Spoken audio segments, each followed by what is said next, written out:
तो good evening students, we are live now. तो जल्दी जल्दी जुड़िए आप लोग, मैं आपका वेट कर रहा हूं। जल्दी जल्दी से 5 मिनट दे रहा हूं मैं आप लोगों को, सारे के सारे जल्दी से जल्दी जुड़ जाइए। ठीक है, फिर शुरू करते हैं हम अपनी लाइव क्लास।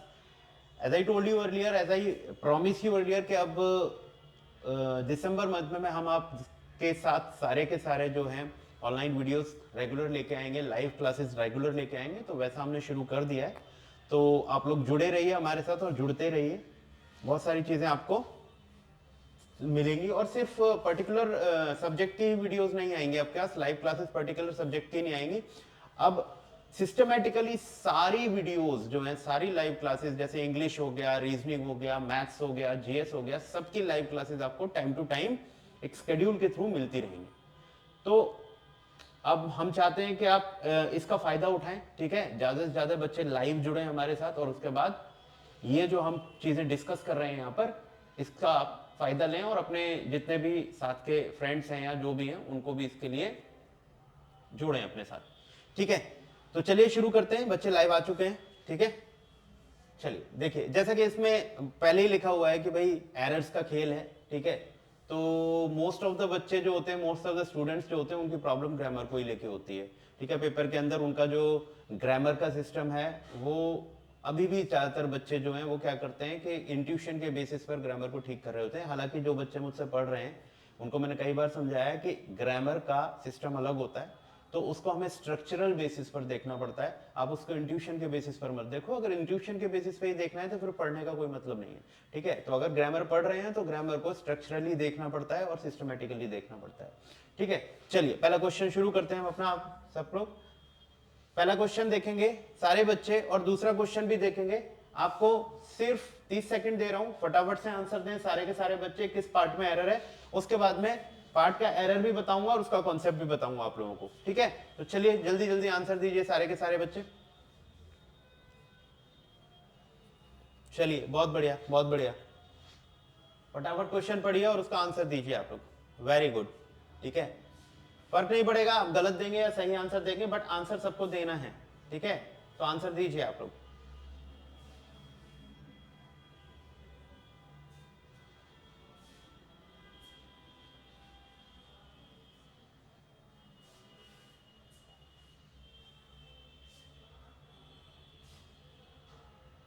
चलिए बहुत बढ़िया।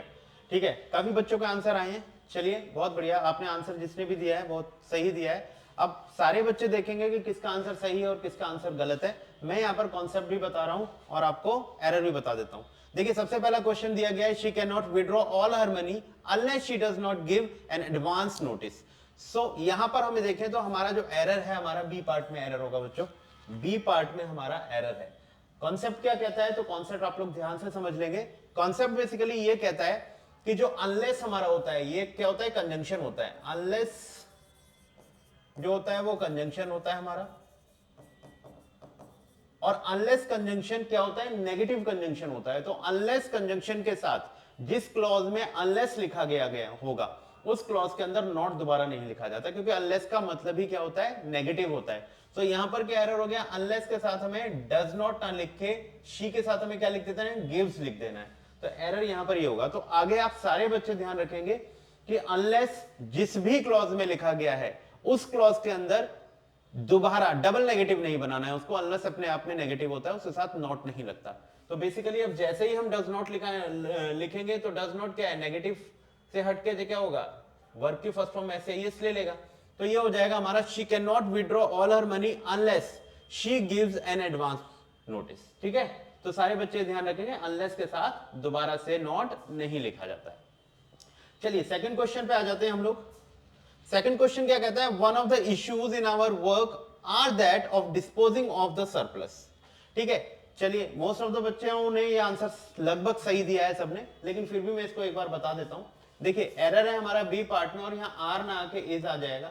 अब ध्यान से समझे, एक्चुअल में अगर किसी बच्चे ने इसका आंसर आर दे रखा है तो वो क्या समझ के दे रहा होगा, इश्यूज के अकॉर्डिंग वो उसको सब्जेक्ट मान रहा होगा, आर मान रहा होगा। लेकिन ध्यान से समझना है हमेशा, मैं अपने हर बच्चे को ये बात समझाता हूं कि प्रीपोजिशन के बाद लिखे गए जो भी नाउन होते हैं वो बेसिकली ऑब्जेक्ट कंसीडर किया जाते हैं, उनको सब्जेक्ट कंसीडर कभी नहीं किया जा सकता।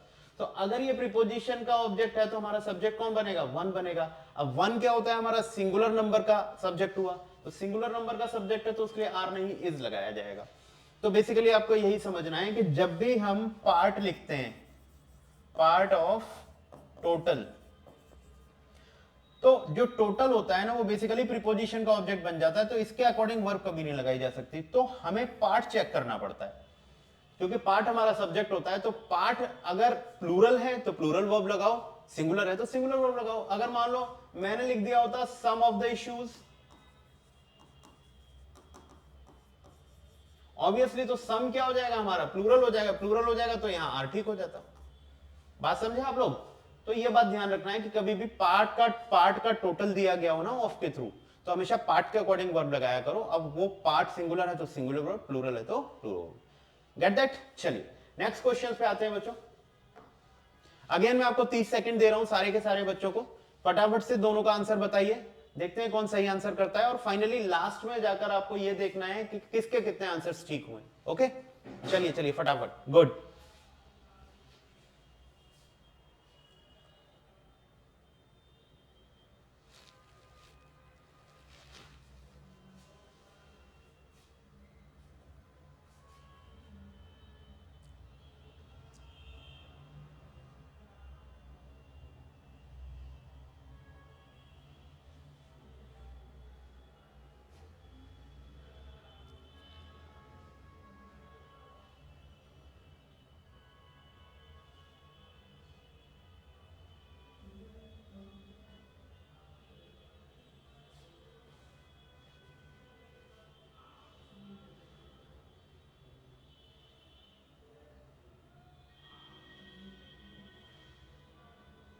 चलिए आंसर आ रहे हैं बच्चों के, बहुत बढ़िया, बहुत बच्चों ने सही आंसर भी दिए हैं, कुछ के गलत भी हैं, फर्क नहीं पड़ता, मैंने क्या बोला, बस आंसर देना है आपको। तो बहुत बढ़िया, पार्टिसिपेशन बहुत जरूरी है हम लोगों का। चलिए अब मैं इसके भी कॉन्सेप्ट और उसके आंसर बता देता हूं, ध्यान से देखेंगे सारे बच्चे। तीसरा क्वेश्चन हमारा, mister Gupta has not been able to meet his relative since 2 year.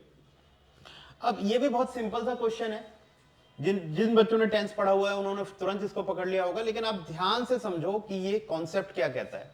ये क्वेश्चन रिपीटेडली हमारा किस पे पूछा जाता है, हर पेपर में पूछा जाता है। तो आप लोग इस बात का ध्यान रखेंगे कि सिंस जो होती है प्रेपोजिशन और फॉर जो प्रेपोजिशन होती है, इन दोनों का डिफरेंस ये है कि सिंस जो होती है पॉइंट ऑफ टाइम की प्रेपोजिशन होती है, पॉइंट ऑफ टाइम, और फॉर जो प्रेपोजिशन होती है वो ड्यूरेशन ऑफ टाइम की प्रेपोजिशन होती है, ड्यूरेशन ऑफ टाइम।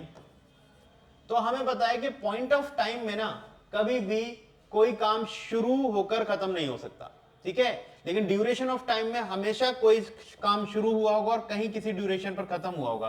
तो एक्चुअली ड्यूरेशन हमेशा क्या बनती है, 2 पॉइंट पर बनती है, जबकि पॉइंट ऑफ टाइम इतना ही होता है और वो उसका काम कभी खत्म नहीं होता। अब बेसिकली अगर हम यहां पर देखें तो सिंस के बाद यहां पर क्या लिखा है, 2 ईयर लिखा हुआ है, सिंस 2 ईयर। तो जब आप सिंस 2 ईयर लिख रहे हो तो इसका मतलब है 2 ईयर हमारा ड्यूरेशन हुआ। अब ड्यूरेशन के लिए हमें कौन सी प्रीपोजिशन चाहिए होती है, फॉर प्रीपोजिशन चाहिए होती है, जबकि यहां पर इसने सिंस लिखी हुई है। सिंस कैसी प्रीपोजिशन है हमारी, पॉइंट ऑफ टाइम की प्रीपोजिशन है, ये कभी ड्यूरेशन नहीं बताती। तो बेसिकली हमें सिंस काटकर क्या लिखना चाहिए, फॉर। तो ये क्वेश्चंस रिपीटेडली पूछे जाते हैं। ये वाला क्वेश्चन तो कई बार पेपर में आपने अगर मॉक टेस्ट लगाते होगे या दूसरे टेस्ट लगाते होगे तो आपको पता भी होगा कि ये क्वेश्चन बहुत यूजुअली और आपका फ्रीक्वेंटली पूछा जाता है इस क्वेश्चन को। तो इसका हमेशा ध्यान रखें, फॉर हमेशा ड्यूरेशन के लिए होता है और सिंस हमेशा किसके लिए होता है बच्चे, सिंस हमेशा पॉइंट ऑफ टाइम के लिए होता है। तो बेसिकली यहां पर हमें एरर किस में मिलेगा, सी पार्ट में एरर मिलेगा। ओके चलिए नेक्स्ट क्वेश्चन देखेंगे। No other quality is more important for a doctor as to be kind to her patients. अब इसका क्या ध्यान रखेंगे आप लोग, इसका यह ध्यान रखेंगे जैसे अदर हो गया, नो अदर हो गया, ठीक है, उसके बाद आपका ये सब क्या होते हैं, हमारे कंपैरेटिव डिग्रीज होते हैं, कंपैरेटिव, ठीक है। सो जब कंपैरेटिव डिग्री लिखते हैं या कंपैरेटिव वर्ड लिखते हैं तो हमेशा हमें मालूम है कि कंपैरेटिव डिग्री या कंपैरेटिव वर्ड लिखने का जो कंजंक्शन होता है वो देन होता है, ठीक है। तो कंपैरिजन जब भी दो चीज में हम करते हैं तो किस में करते हैं, देन लगाकर करते हैं। लेकिन तुम ध्यान से देखो यहां पर इन्होंने क्या लगाया हुआ है, एज लगाया हुआ है, जबकि यहां लगाना क्या चाहिए, देन। तो हमारा जो सेकंड पार्ट में इसमें एरर है वो सी में एरर है, तो आपको ध्यान रखना है यहां देन आने वाला है। तो अच्छा आंसर दिया आप लोगों ने, कुछ के गलत है, कोई इश्यू नहीं है, बट कुछ बच्चों ने बिल्कुल सही आंसर दिया है यहां पर, ठीक है। चलिए नेक्स्ट क्वेश्चन पे आते हैं। ठीक है, ये क्वेश्चन फटाफट देख लें, 30 सेकंड है आपके पास और उनके आंसर दें फटाफट मेरे को।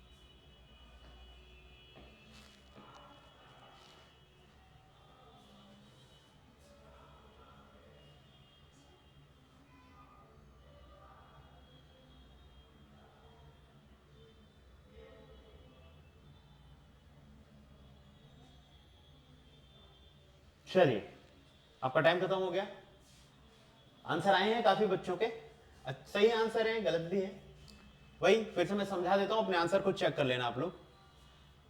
पहला वाला फिफ्थ है हमारा, one of my friends is an expert in the homeopathic system of treating illness. ठीक है, तो अब यहां पर बेसिकली बहुत कम बच्चे ने इसका आंसर दे पाया है, ठीक है, लगभग किसी ने भी नहीं दिया इसका आंसर, ठीक है। अब इसका आंसर आप ध्यान से देखो, यहां पर आंसर है हमारा सी। अब गलती क्या है इसमें, इलनेस की जगह क्या होना चाहिए, इलनेसेस, ठीक है। अब आप में से कुछ बच्चों को ये कंफ्यूजन हो रहा होगा कि सर इलनेस तो हमारा एब्स्ट्रैक्ट नाउन होता है, तो ये प्लूरल कैसे हो सकता है। ऑब्वियसली आप सही बोल रहे हैं, लेकिन इलनेस जो वर्ड होता है ना, इलनेस, ये बोथ काउंटेबल और अनकाउंटेबल होता है, तो इसको दोनों तरीके से यूज किया जाता है। अगर हम इलनेस को क्या बनाएं, किसी की स्टेट बना दें, ठीक है, जैसे मैंने बोला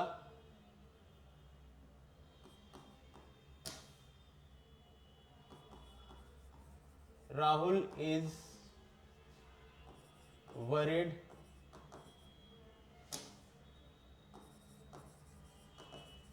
about his mother's about illness of her mother।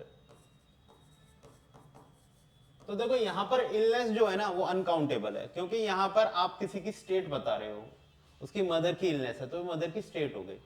लेकिन अगर इसी को मैं काउंटेबल में लेके आऊं तो ऐसे ले सकता हूं, जैसे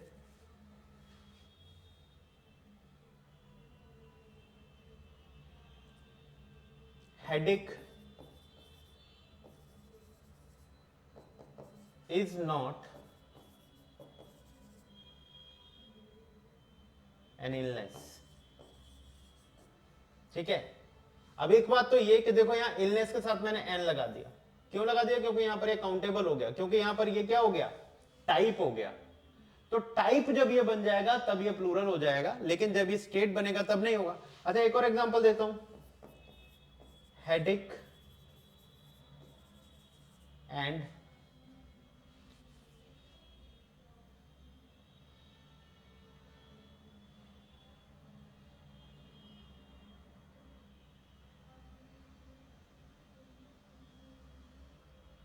excitement dash, या मैं बोलूं are not illnesses।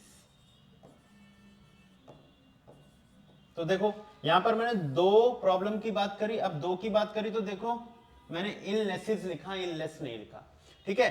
तो कहने का मतलब है कि जब इसका हम टाइप बना देंगे तो ये काउंटेबल हो जाता है, और जब इसको हम स्टेट बनाएंगे तब ये अनकाउंटेबल होता है। तो यहां पर आपने देखा one of my friends is an expert in the homeopathic system of treating illnesses, तो यहां पर हम टाइप्स बता रहे हैं ना कि किसी की स्टेट बता रहे हैं, तो यहां इलनेसेस हो जाना चाहिए। Got it. नेक्स्ट पॉइंट पर आ जाओ, मैंने बोला nobody have ever carried this kind of scheme before in the history of this circus। तो ये तो बहुत आसान सा क्वेश्चन है, सबने इसका लगभग सही आंसर दिया है। तो nobody जो होता है वो सिंगुलर होता है, सिंगुलर के साथ हम प्लूरल वर्ब नहीं लगा सकते, यहां पर क्या आना चाहिए, हैज आना चाहिए। ठीक है, चलिए वेरी गुड, आप लोग ऐसे ही आंसर करते रहिए, बहुत बढ़िया रिस्पॉन्स दे रहे हो आप लोग। चलिए नेक्स्ट देखिए, अगेन 7 एंड 8 क्वेश्चन, ध्यान से देखें सारे के सारे बच्चे और इसके आंसर दें फटाफट।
चलिए very good very good good, आप लोग आंसर दे रहे हैं, बहुत बढ़िया बात है। ठीक है, चलिए अपने अपने आंसर चेक कीजिए आप सबके सब लोग। अब जरा पहला क्वेश्चन देखिए 7th वाला, we had a lot of trouble to find the home that you had recommended for us. We had a lot of trouble, ठीक है, we had a lot of trouble to find the home that you had recommend for us. ठीक है, अब ये भी बड़ा simple सा है। ठीक है, कैसे सिंपल है, आप सबको पता है कि इंग्लिश में अगर हेल्पिंग वर्ब हैज है, हैव है और हैड है, अगर ये हेल्पिंग वर्ब होती है तो इसके बाद जो मेन वर्ब आता है वो वर्ब की थर्ड फॉर्म में आता है, सबको पता है।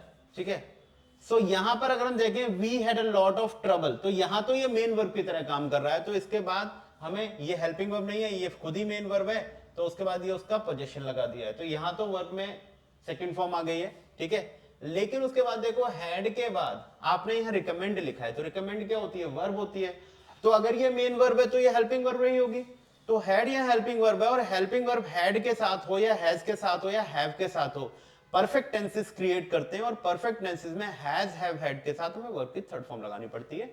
ये बहुत सिंपल सी बात है, तो यहां रिकमेंड ना होके हम क्या लिख दें, रिकमेंडेड। ठीक है, तो had recommended for us, got it. चलिए नेक्स्ट क्वेश्चन पे आ जाओ। नेक्स्ट है patience as well as persistence are necessary for a sure victory. ये भी बड़ा सिंपल सा आंसर है, लगभग कई बच्चों ने इसका आंसर ठीक दिया है। सो यहां पर एक पेशेंस सब्जेक्ट हो गया और एक हमारा परसिस्टेंस हो गया, तो बच्चे क्या कर रहे हैं, इन दोनों को, अगर जिसने गलत आंसर दिया इन दोनों को सब्जेक्ट मान रहे हैं, तो इसमें एरर उन्हें नहीं लग रहा है, लेकिन हमें मालूम है ये जो एज वेल एज होता है ये हमारा प्रीपोजिशनल फ्रेज होता है, तो ये जो एज वेल एज है परसिस्टेंस के साथ, ये दोनों मिलकर क्या कर रहे हैं, ये बेसिकली ऑब्जेक्ट का काम कर रहा है, तो हमारा एक्चुअल सब्जेक्ट जिसके बारे में बात हो रही है वो पेशेंस है, तो पेशेंस हमारा सिंगुलर है, तो यहां आर ना आके क्या आना चाहिए, यहां इज आ जाना चाहिए, तो हमारा आंसर क्या होगा, बी होगा, और यहां पर आंसर हमारा क्या होगा, सी होगा। तो जिन बच्चों ने सही आंसर दिया है वेरी गुड, ठीक है, आपका स्कोर बढ़ रहा है, बहुत बढ़िया। चलिए नेक्स्ट क्वेश्चन पे आ जाते हैं, चलिए फटाफट से इनके भी आंसर देंगे सारे बच्चे, 60 सेकंड्स दे रहा हूं मैं आप लोगों को, जल्दी से आंसर देखिए और बताइए।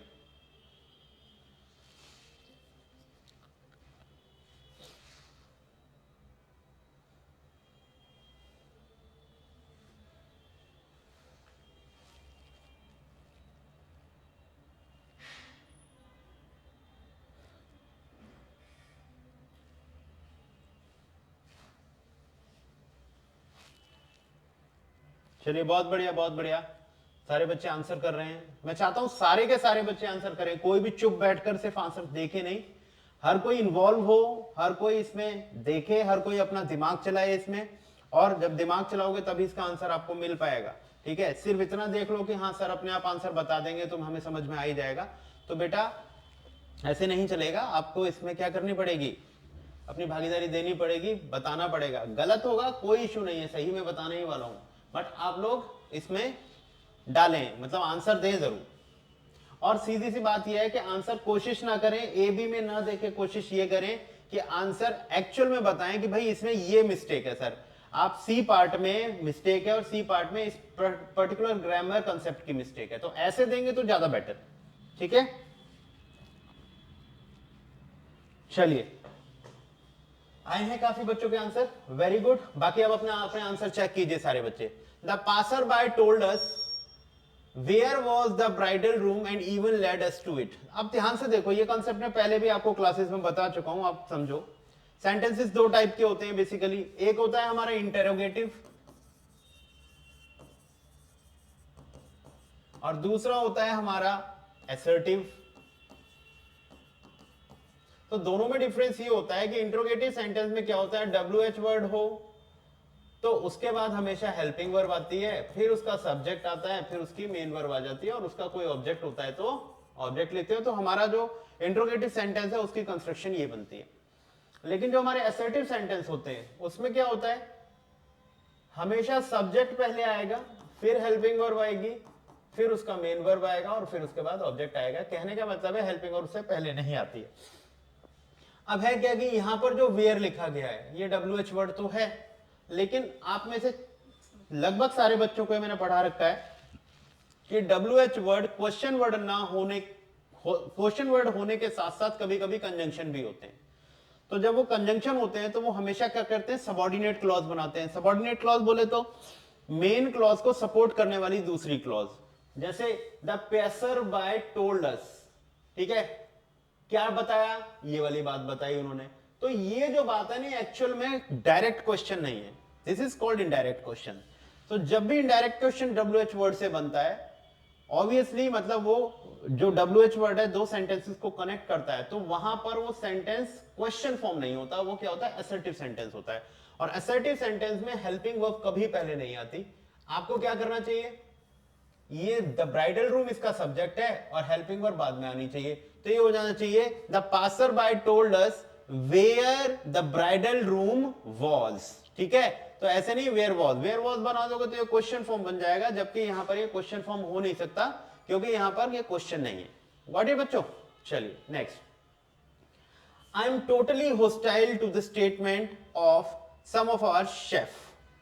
ठीक है, some of our chef, chef होना चाहिए, चीफ होना चाहिए, चलो सम ऑफ आवर चीफ है, सॉरी चीफ। तो अब ये कह रहा है I am totally hostile to the statement of some of our chief. अब देखो यहां पर भी कॉन्सेप्ट क्या आ रहा है, ध्यान से देखो। यहां पर अगर मैं बोलूं तो देखो अभी मैंने आपको बताया पार्ट ऑफ टोटल।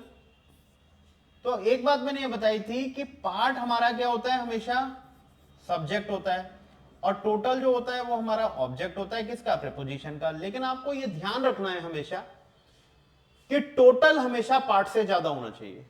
ऑब्वियसली जब तुम टोटल में से पार्ट निकालोगे तो टोटल में से टोटल नहीं निकाल सकते, टोटल में से ज्यादा नहीं निकाल सकते। मान लो अगर मैं बोलूं 1000 ऑफ हंड्रेड्स, तो अब 100 में से 1000 कैसे निकाल लोगे आप। इसका मतलब है कि अगर ये पार्ट है तो ये टोटल है, तो पार्ट हमेशा टोटल से कम होना चाहिए और टोटल हमेशा पार्ट से ज्यादा होना चाहिए। तो ये 1000 उधर जाना चाहिए, 100 इधर आना चाहिए। ठीक है, ऐसे ही अगर हम यहां पर देखें तो I am totally hostile to the statement of some of our chief. हालांकि ये शेफ होना चाहिए था, चलो चीफ ही मान लेते हैं। तो सम क्या है, एक से ज्यादा हुए और चीफ कितने हैं यहां पर, एक ही है। तो एक में से एक से ज्यादा चीफ कैसे निकाल लोगे। इसका मतलब है कि अगर सम यहां प्लूरल है तो ये सिंगुलर नहीं हो सकता, इसको भी प्लूरल करना पड़ेगा। तो यहां चीफ की जगह चीव्स कर दो।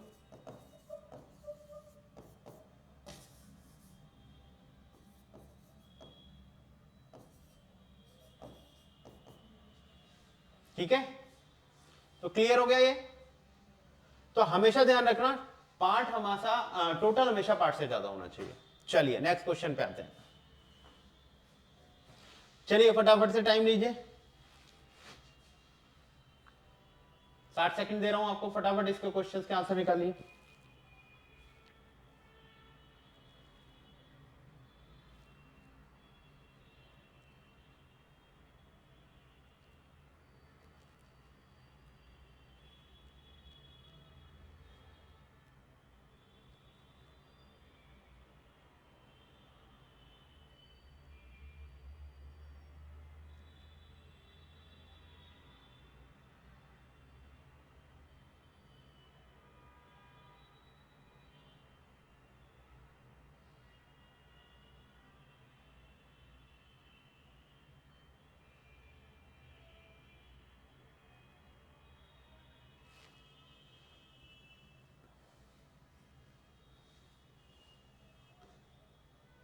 चीफ करना है इसको, चीफ्स। ठीक है, चलिए नेक्स्ट बताइए फटाफट इसके आंसर।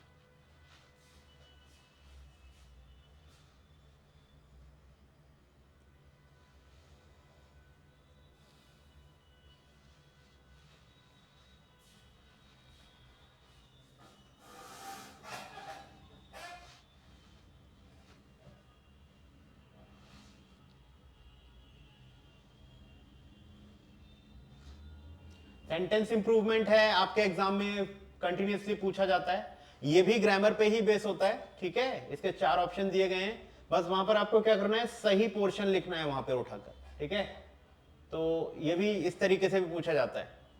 बताइए जल्दी जल्दी आंसर बताइए। ठीक है, बहुत बढ़िया आंसर आ रहे हैं बच्चों के, बहुत कम बच्चे आंसर देते हैं। प्लीज सारे बच्चे आंसर दो, कोई भी दो, गलत दो या सही दो। सही तो मैं करवा ही रहा हूं, तो फिर चेक कर लेना अपना आंसर, लेकिन दो आंसर। गुड गुड, शाबाश,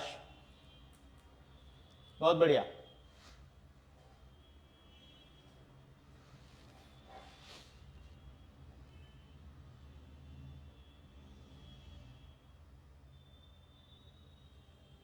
जल्दी से आंसर दें सारे बच्चे।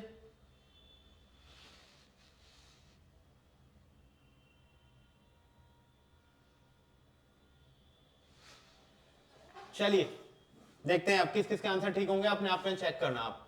देखो पहला 11th क्वेश्चन है हमारा, what does it matter most the quality of goods that we require. अब देखो इंप्रूवमेंट तो है इसमें, तो नो इंप्रूवमेंट का तो आंसर होगा नहीं। व्हाट डज इट मैटर तो हो ही नहीं सकता।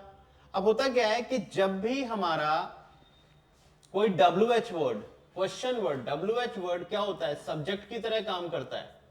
तो WH वर्ड जब भी सब्जेक्ट की तरह काम करता है तो असर्टिव सेंटेंस में बनता है।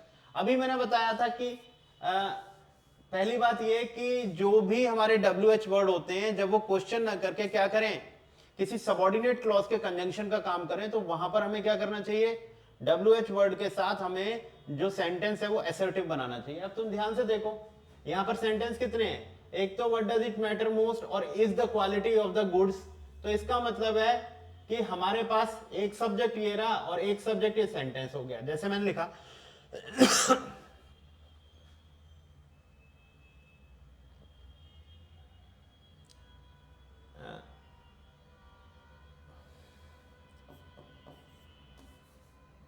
एक तो हो गया ये व्हाट डज मैटर मोस्ट, जो भी मैटर करता है is the quality of the goods. तो ये एक सेंटेंस हो गया, दैट वी रिक्वायर। तो ये 3 सेंटेंस हो गए हमारे यहां पर। तो यहां पर बेसिकली हमारे पास 3 सेंटेंस हो गए। एक तो ये what does it matter most is the quality of, तो एक वर्ब ये, एक वर्ब ये और एक वर्ब ये। तो ये हमारे पास 3 सेंटेंस हो गए, और तीनों सेंटेंस में एक कंजंक्शन हमारा दैट हो गया और एक कंजंक्शन हमारा व्हाट हो गया। ठीक है, तो जब भी व्हाट या WH वर्ड, अभी बताया मैंने, कंजंक्शन का काम करेंगे तो उनका जो क्या होना चाहिए, सेंटेंस होना चाहिए, वो असर्टिव सेंटेंस होना चाहिए। जैसे मैं एक एग्जांपल दे भी देता हूं, I know what do you need. ठीक है, अब ध्यान से देखो, मैंने लिखा आई सब्जेक्ट हो गया, नो हमारा वर्ब हो गया, और नो वर्ब का ऑब्जेक्ट, ये पूरा का पूरा सेंटेंस हो गया। तो बेसिकली ये वाला जो सेंटेंस है ना, वो सबऑर्डिनेट क्लॉज है अपने मेन क्लॉज का। तो इस तरीके से व्हाट यहां पर ना क्वेश्चन ना करके ये अपने सबऑर्डिनेट क्लॉज में बैठा है, और ये डायरेक्ट क्वेश्चन ना करके इनडायरेक्ट क्वेश्चन है। तो ये सेंटेंस गलत हो गया, क्योंकि इसके बाद हम डू नहीं लिख सकते। I know what you need, हमें सीधा लिखना पड़ेगा और हेल्पिंग और इसकी हटानी पड़ेगी। ठीक है, ऐसे ही यहां पर करना है। तो ये भी क्या है, ये भी ऐसे ही है। तो यहां पर डज हटा दो, और डज हटा दिया, तो इस हिसाब से ये आंसर नहीं होगा। अब यहां पर इट हो सकता है, लेकिन इट जो है वो सब्जेक्ट है, तो दो सब्जेक्ट तो यूज होंगे, बट खुद ही यहां सब्जेक्ट की तरह काम कर रहा है, तो इट भी लिखेगा। तो ये हो जाएगा व्हाट मैटर्स मोस्ट, तो यहां एस लगाना पड़ेगा, what matters most is the quality of the goods that we require. तो हमारा आंसर हो जाएगा सी। आई बात समझ में? तो कभी भी WH वर्ड किसके, किसी सबऑर्डिनेट क्लॉज को कनेक्ट कर रहे हो, तो वो हमेशा असर्टिव सेंटेंस में बनने चाहिए। नेक्स्ट देखो, you called on me when I was not at home don't you. अब ये जो क्वेश्चन है हमारा क्वेश्चन टैग का क्वेश्चन है। मैंने आप सबको क्वेश्चन टैग पढ़ाया हुआ है, जिनको नहीं पढ़ाया उनको पढ़ाऊंगा, लेकिन ध्यान से समझें। You called on me when I was not at home, तो ये ध्यान रखें कि क्वेश्चन टैग अगर एक सेंटेंस का है तब तो उसमें कोई प्रॉब्लम ही नहीं है, उसमें तो सिंपल सिंपल आप वर्ब देखोगे, हेल्पिंग वर्ब देखोगे, सब्जेक्ट देखोगे और बना लोगे। लेकिन आप ध्यान से देखो यहाँ पर दो दो सेंटेंस है, you called on me when I was not at home. तो एक तो वर्ब ये हो गई हमारी और दूसरी वर्ब ये हो गई। तो अब जो क्वेश्चन टैग होता है वो वर्ब के बेसिस पे ही बनता है। अब बच्चा यहाँ कंफ्यूज होगा कि सर हम दोनों में से किसकी वर्ब की बनाए, बनाना तो एक ही क्वेश्चन टैग है, एक ही वर्ब से। लेकिन अब यहाँ पर बेसिकली क्या है, दो दो सेंटेंसेस हैं, दो दो वर्ब हैं। तो हमेशा ध्यान रखें कि जब भी हमारा सेंटेंस कैसा होगा बेटा, कॉम्प्लेक्स। दो तरीके के सेंटेंस पढ़ते हैं हम, वैसे तो होते हैं तीन टाइप के सेंटेंस, सिंपल, कॉम्प्लेक्स और कंपाउंड। तो बेसिकली यहां पर दो तरीके के सेंटेंस होते हैं, एक होता है कंपाउंड और एक होता है बेटा कॉम्प्लेक्स। तो आपको ये ध्यान रखना है, जो कंपाउंड सेंटेंस बनते हैं वो बेसिकली कौन से कंजंक्शन से बनते हैं, फैन वॉइस से। इसका मतलब फॉर, इसका मतलब एंड, इसका मतलब नॉट, इसका मतलब बट, इसका मतलब और, इसका मतलब येट और इसका मतलब सो। तो बेसिकली ये जो हमारे 7 कंजंक्शंस होते हैं, कोऑर्डिनेटिंग कंजंक्शंस होते हैं। अगर इन कंजंक्शन से कोई भी दो सेंटेंस जुड़ते हैं तब वो बनते हैं कंपाउंड। लेकिन अगर इन सेंटेंस को इन कंजंक्शंस को छोड़ दिया जाए, इन कंजंक्शन को छोड़कर अगर कोई भी कंजंक्शन दो सेंटेंसेस को जोड़ता है वो कॉम्प्लेक्स सेंटेंस बनता है। तो बेसिकली यहां पर व्हेन जोड़ा हुआ है, अब व्हेन तो इनमें से है नहीं, इसका मतलब है ये कॉम्प्लेक्स सेंटेंस है। तो अगर क्वेश्चन टैग में कभी भी आपके पास क्या आ जाए, कॉम्प्लेक्स सेंटेंस, तो हमेशा मेन क्लॉज की वर्ब के अकॉर्डिंग हमें क्वेश्चन टैग बनाना चाहिए। तो अब अगर हम यहां पर देखें तो कॉल्ड हमारी मेन वर्ब है, कॉल्ड हमारी वर्ब की सेकंड फॉर्म है। अब वर्ब की सेकंड फॉर्म है तो वर्ब की second form past indefinite tense में आती है और पास्ट इंडेफिनिट की जो हेल्पिंग वर्ब होती है वो डिड होती है। क्वेश्चन टैग में हमेशा हेल्पिंग वर्ब का यूज करते हैं, तो इसकी वर्ब की सेकंड फॉर्म का हेल्पिंग वर्ब डिड बनेगी। अब क्वेश्चन टैग में होता क्या है कि अगर आपकी स्टेटमेंट पॉजिटिव है तो क्वेश्चन टैग आपका नेगेटिव बनेगा। तो ऑब्वियसली अब डिडंट देखना पड़ेगा हमें कहां पर है। तो देखो, एक तो डिडंट यू दे रखा है, एक डिडंट आई दे रखा है। सब्जेक्ट हमारा सेम रहता है, तो अगर यहाँ यू है तो क्वेश्चन टैग में भी यू होना चाहिए। तो इस हिसाब से ये तो गलत हो गया, ये हो ही नहीं सकता क्योंकि नेगेटिव होना चाहिए, तो नो इंप्रूवमेंट है नहीं इसमें। तो देखो डिडंट यू हमारा क्या हो जाएगा बेटा, आंसर हो जाएगा। तो जिस बच्चे ने भी इसका आंसर डिडंट यू दिया है, वेरी गुड। ठीक है, नेक्स्ट देखो 13 क्वेश्चन हमारा, she paid the warden for her board and lodging. ठीक है, तो ये तो बहुत सिंपल तरीका है, ये तो सबको पता है। ये एक फ्रेज होता है बोर्डिंग एंड लॉजिंग, तो हमारे पास बोर्डिंग सही आंसर हो गया, बोर्ड नहीं होता, बोर्डिंग ही होता है। मतलब एक फ्रेज ऐसे ही बोलते हैं, बोर्डिंग एंड लॉजिंग, जहां पर रुकते हैं लोग, बोर्ड करते हैं, लॉज करते हैं, उनको कहते हैं। तो ये बोर्डिंग एंड लॉजिंग हो जाएगा। ठीक है, चलिए नेक्स्ट क्वेश्चन पे आ जाओ। नेक्स्ट क्वेश्चन देखेंगे सारे के सारे बच्चे फटाफट, टाइम दे रहा हूं आपको 60 सेकंड्स का, फटाफट से इसके आंसर बताइए। चलिए शाबाश, सारे के सारे बच्चे आंसर दें जल्दी करके। यस गुड,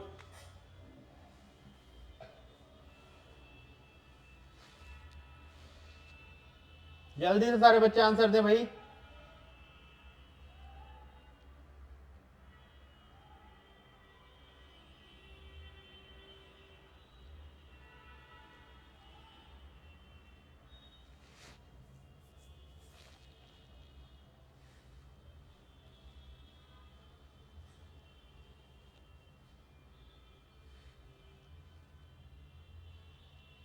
बहुत बढ़िया, बहुत बढ़िया, चलिए गुड, सारे आंसर दो भाई। कुछ बच्चों ने ठेका ले रखा है क्या आंसर देने का, बाकी सारे भी आंसर दें फटाफट।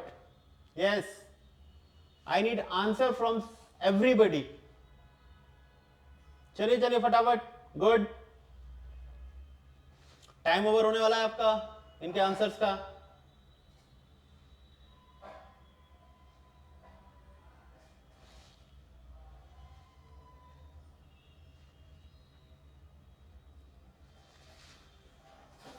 बहुत बढ़िया, बहुत बढ़िया, पार्टिसिपेट करेंगे सारे बच्चे।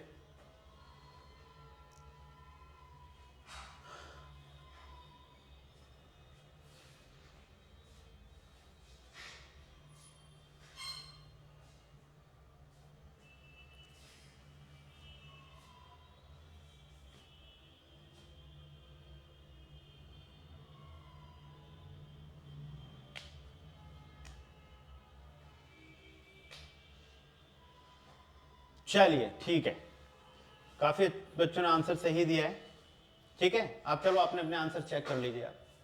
देखिए she can not succeed in profession because she works by fits and starts. Fits and starts का मतलब होता है इररेगुलरली, रेगुलरली नहीं इररेगुलरली, ठीक है। सो यहां पर वो कह रहा है कि इसकी जगह पर क्या लिखना चाहिए, तो देखो फिट्स एंड स्टार्स तो होता नहीं है, तो वैसे ही स्पेलिंग में ही गलत है, विद फिट्स एंड स्टार्स नहीं होगा, ये स्टार्स की जगह स्टार्ट्स कर लेना, ये लिखने में दिक्कत हो गई है, ठीक है। तो विद फिट्स एंड स्टार्ट्स नहीं होता, फिट्स एंड स्टार्ट्स नहीं होता, इनटू फिट्स एंड स्टार्ट नहीं होता, और नो इंप्रूवमेंट इसमें होगा नहीं, कि सीधा सीधा इसका क्या होता है बाय फिट्स एंड स्टार्ट होता है, फिट्स एंड स्टार्ट्स के साथ बाय ही लगता है, तो हमारा आंसर इसमें क्या है, यही होगा। सो इसमें नो इंप्रूवमेंट आंसर हो जाएगा, गलती से मैंने रॉन्ग कर दिया, इसमें आंसर हो जाएगा हमारा नो इंप्रूवमेंट, ठीक है। चलिए जिसने भी नो इंप्रूवमेंट का आंसर दिया है वेरी गुड। चलिए नेक्स्ट देख लो, I would gladly company your brother if you had asked me. बहुत अच्छा क्वेश्चन है, और मैं हर बार बोलता हूं कि कंडीशनल सेंटेंसेस से ना लगभग हमसे क्वेश्चन पूछ ही लिया जाता है हर एग्जाम में। So conditional sentence is a very important topic, तो हर बच्चा इसको जो मैंने पढ़ा दिया है, जिसको मैंने पढ़ा दिया है, इसको रिवाइज करे, इसको ढंग से पढ़ ले, इससे क्वेश्चन जरूर पूछा जाता है। सेंटेंस इंप्रूवमेंट में तो इससे क्वेश्चन पूछा ही जाता है, ठीक है। तो ध्यान से बच्चे इस चीज को पढ़ लें, मैं फिर भी समझाता हूं, मैंने कई बार पहले भी लाइव क्लास ली है, तो उसमें भी कई बार रिपीटेडली फ्रिक्वेंटली ये क्वेश्चन पूछे गए हैं, और मैंने बताए भी हैं और समझाए भी हैं, और एग्जाम में इससे पूछा ही जाता है। तो देखो जिन बच्चों ने पढ़ा है अच्छी बात है, इन्होंने नहीं पढ़ा है मैं बता देता हूं कि ये थर्ड कंडीशनल का रूल बनता है। There are 3 types of conditional in English grammar, first conditional, second conditional and third conditional. तो फर्स्ट कंडीशनल में हम ऐसी बातें लिखते हैं जो कि फ्यूचर में लाइकली हैं, कहने का मतलब फ्यूचर में उनके होने की जो पॉसिबिलिटी है वो बहुत हाई है, तो उनके लिए हमारा बनता है फर्स्ट कंडीशन। और उसमें क्या होता है, हमारी जो कंडीशनल क्लॉज होती है वो प्रेजेंट इंडेफिनिट में जाती है, और जो हमारी आउटकम क्लॉज होती है उसको हमें विल, शैल, कैन और मे के साथ वर्ब की फर्स्ट फॉर्म में लिखना पड़ता है। तो ये फर्स्ट कंडीशन तो है नहीं, क्योंकि यहां पर ध्यान से देखो, यहां पर हमारी जो कंडीशनल क्लॉज है वो हैड प्लस V3 में, जबकि फर्स्ट कंडीशन में क्या होता है, प्रेजेंट इंडेफिनिट टेंस होता है, तो ये फर्स्ट कंडीशन नहीं है। दूसरी जो सेकंड कंडीशन बनती है उसमें हम ऐसी बातें लिखते हैं जिनके फ्यूचर में होने की संभावना बिल्कुल ब्लीक है, होंगे ही नहीं, उनके होने की कोई संभावना नहीं है। उसमें हम क्या करते हैं, कंडीशनल क्लॉज में वर्ब की सेकंड फॉर्म लिखते हैं, और जो उसका आउटकम क्लॉज होता है उसमें हम वुड, कुड और माइट के साथ वर्ब की फर्स्ट फॉर्म लिखते हैं। तो यहां देखो वर्ब की सेकंड फॉर्म नहीं है, तो ये सेकंड कंडीशनल भी नहीं बन रहा। अब आती है बात थर्ड कंडीशनल की, तो ये थर्ड कंडीशनल है, क्योंकि थर्ड कंडीशनल में जो हमारा कंडीशनल क्लॉज होता है उसमें हैड प्लस V3 लगता है, और जो उसका आउटकम क्लॉज होता है उसमें वुड, कुड या माइट के साथ हैव लगाकर वर्ब की थर्ड फॉर्म लगाते हैं। तो देखो हैड आस्क्ड है, तो ये हमारा क्या बन गया, थर्ड कंडीशनल, थर्ड कंडीशनल। तो हैड V3 के साथ हमें क्या करना पड़ता है, वुड के साथ हैव लगाकर थर्ड फॉर्म लिखना पड़ता है। तो देखो वुड के साथ यहां फर्स्ट फॉर्म लिखी हुई है, तो यही गलती है। तो यहां पर क्या होना चाहिए, वुड हैव अकंपनीड, तो वुड हैव ग्लैडली अकंपनीड, ये आंसर हमारा हो गया, ये नहीं होगा, ये नहीं होगा, ये नहीं होगा। तो बेसिकली हमारा आंसर ये थर्ड कंडीशनल का है, और आई थिंक ये बात समझ में आ गई होगी आपको, और जिनका भी आंसर सही है वेरी गुड बच्चों, लगभग सबका आंसर ठीक है। नेक्स्ट 16 to 20 क्वेश्चन है बेटा, ठीक है, आपको देता हूं फटाफट से इनके लिए 60 to 70 सेकंड दे रहा हूं, फटाफट इसके आंसर देखिए आप जल्दी से।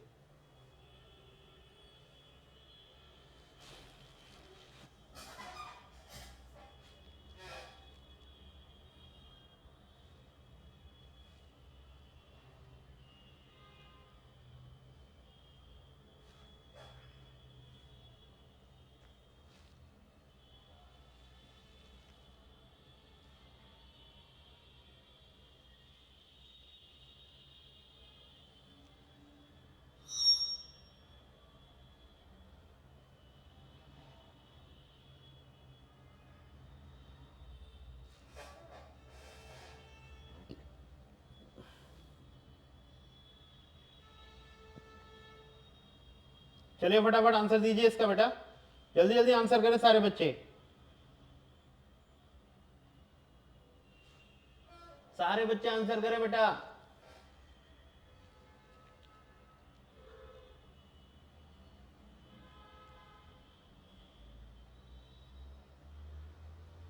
सारे के सारे बच्चे जल्दी आंसर करेंगे बच्चे।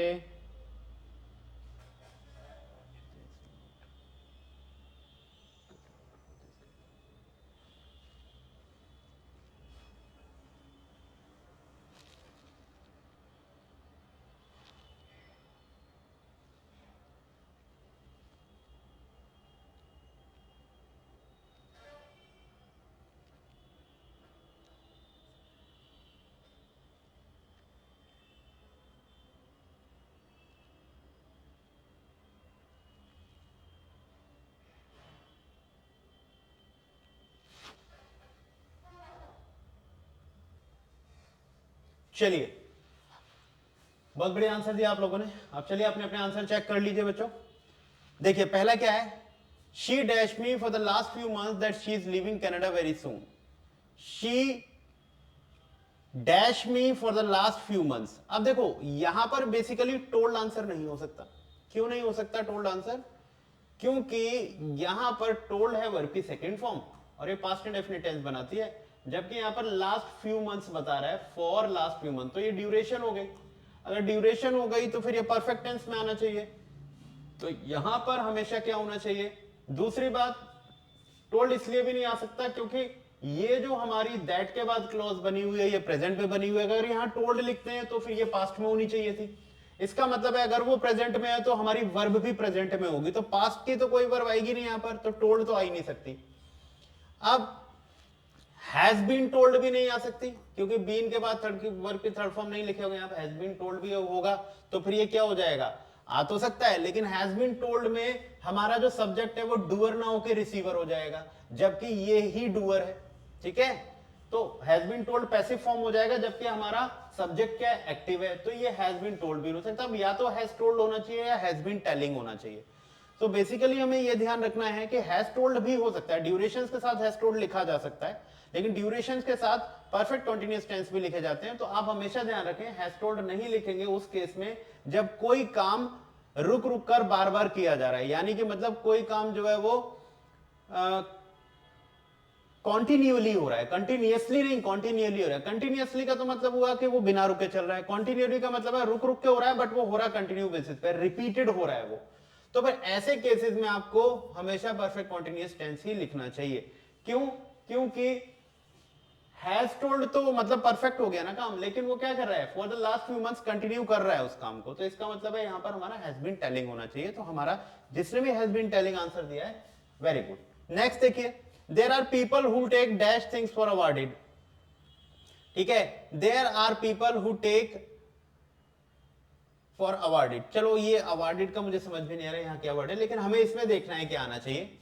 तो यहां पर टू तो आएगा नहीं, टू थिंग्स नहीं, टू मच हो सकता है, मच नहीं आएगा। ठीक है, अब हमें ये देखना है कि टू मच भी यहां नहीं आ सकता, यहां टू मैनी आएगा। टू मैनी क्यों आएगा? सिंपल सा फंडा है कि जो टू मच होता है वो अनकाउंटेबल चीजों के लिए लगता है, और टू मैनी जो होता है बेटा वो हमारा काउंटेबल चीजों के लिए लगता है। तो थिंग्स क्या है? काउंटेबल है, तो टू मैनी हमारा आंसर हो गया। ठीक है, नेक्स्ट है you are ready to go. ये भी हमारा क्वेश्चन टैग का क्वेश्चन है, तो you are ready to go, तो आर आ गया। तो आर हमारा ये जो सेंटेंस है वो पॉजिटिव है, पॉजिटिव है तो ये नेगेटिव होना चाहिए, तो ये क्या होना चाहिए? आरएंट। और यू क्या हो जाएगा? सब्जेक्ट हमारा सेम रहेगा, तो आरएंट यू, तो हमारा आंसर क्या हो जाएगा? आरएंट यू हो जाएगा। बाकी आंसर हमारे गलत हो जाएंगे, तो हमारा आंसर है बी। What it? चलिए ये भी आंसर लगभग सारे बच्चों ने ठीक दिया है। He was allowed to sleep dash he had finished his assignment. अब देखो he was allowed to sleep, उसको अलाउ किया जाएगा स्लीप करने के लिए, लेकिन कब? जब वो अपना काम फिनिश कर लेगा। तो ये वाला काम जो है वो बाद में होगा, ये वाला काम पहले कंप्लीट हो जाएगा, जिससे हमें पता लग रहा है हैड फिनिश क्या है? ये काम पहले कंप्लीट हुआ है, तो ये काम हमारा बाद में होना चाहिए। तो बाद में होने के लिए यहाँ क्या लगाना चाहिए? आफ्टर लगाना चाहिए, तो इसके लिए ये आफ्टर हो जाएगा। Got it? तो आपको ध्यान रखना है यहाँ पर आफ्टर हो जाएगा। नेक्स्ट लास्ट क्वेश्चन है इस लाइव सेशन का हमारे का। ठीक है, आज के लाइव सेशन का हमारे लास्ट क्वेश्चन है बच्चों, Shweta is not dash for this kind of occupation. तो ये जो हमारे जितने भी वर्ड लिखे गए हैं ये सब हमारे फ्रेजल वर्ब है। ठीक है, कट इन का मतलब नहीं आएगा इसमें, कट अप का मतलब भी नहीं होगा, कट थ्रू का भी मतलब नहीं होगा। इसका आंसर है हमारा कट आउट। कट आउट का मतलब होता है किसी दूसरे की जगह ले लेना किसी जगह पर। तो Shweta is not cut out for this kind of occupation. Cut out का मतलब है किसी चीज को निकालकर किसी दूसरी जगह पर लगा देना। तो श्वेता जो है वो कोई कट आउट नहीं है इस टाइप की ऑक्यूपेशन के लिए, मतलब इस ऑक्यूपेशन की जगह कोई भी नहीं ले सकता। तो यहां पर क्या आ जाना चाहिए? हमारा कट आउट। तो जिन बच्चों ने कट आउट आंसर दिया है वेरी गुड। तो चलिए आज का ये था हमारा लाइव सेशन।